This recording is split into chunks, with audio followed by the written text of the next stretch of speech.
সুন্দরগঞ্জে auto van চালক হত্যার ঘটনায় জড়িত সন্দেহে গ্রেপ্তার ২ জন। সুন্দরগঞ্জ উপজেলার রামজীবন ইউনিয়নের খাঙ্গুয়ার ব্রিজ নামক স্থানে চালককে হত্যা করে অটোভ্যান ছিনতাইয়ের ঘটনায় জড়িত সন্দেহে ২ জনকে গ্রেপ্তার করেছে পুলিশ।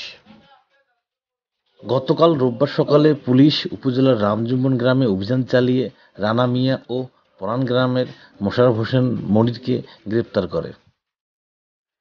রানা ওই গ্রামের আফসার আলীর ছেলে এবং মনির পরান গ্রামের মঞ্জু মিয়ার ছেলে। পুলিশের নিকট প্রাথমিক জিজ্ঞাসাবাদে হত্যার কথা স্বীকার করেছে তারা। গত ২০ তারিখে আমরা একটা মোহাম্মদ খলিলুর রহমান মৃত অবস্থায় পাই ধান খেতে। এই খলিলুর রহমানের মৃত অটো ভ্যানটি চুরি ছিনতাই হয়ে যায়। পরবর্তীতে আমরা ইন্সপেক্টর তদন্তকারী অফিসার সহ একটি টিম গঠন করি। মাঠ পর্যায়ে আমরা ব্যাপক তদন্ত করে আমরা ওই দিনেই অটো ভ্যানটি উদ্ধার করি এবং অটো ভ্যানটি উদ্ধার করার পরবর্তীতে আরও তদন্ত করে আমরা মোট ২ জন আসামিকে গ্রেপ্তার করতে সক্ষম হই।